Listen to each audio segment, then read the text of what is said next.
cet épisode, nous allons parler des premières tribus qui se sont alliées à la France, qui fournissaient des soldats indigènes. Les Goum des Douer et Smala.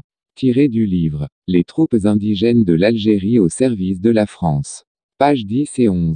Dès cette époque était également inauguré le système des partisans indigènes, cavaliers de tribus, formant des milices dirigées par leurs caïds, et appelés à devenir ces excellents auxiliaires et ces serviteurs dévoués de la cause française qu'ont été nos Goum.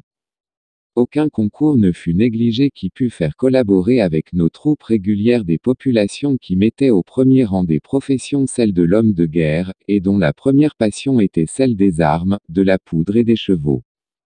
On vit ainsi accourir à nous les anciennes garnisons turques de Mostaganem, de Tlemcen, de Beaune, dont les Kouloublis, fils de Turcs et d'Arabes, formaient la majorité.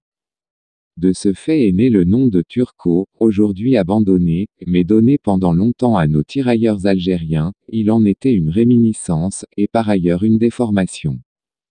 Parmi les premières tribus qui se déclarèrent nos alliés, il faut distinguer spécialement les Douer et les Smela, dont les Douars occupaient la plaine de la Mleta, au sud-est et près d'Oran. Ils demandèrent de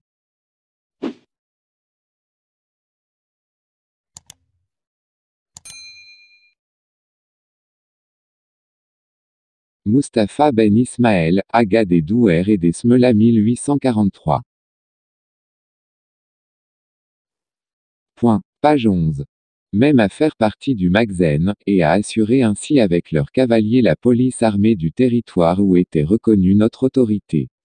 Liés à nous par une convention de 1835, ils nous fournirent des contingents indigènes importants et leur fidélité resta jusqu'au bout exemplaire.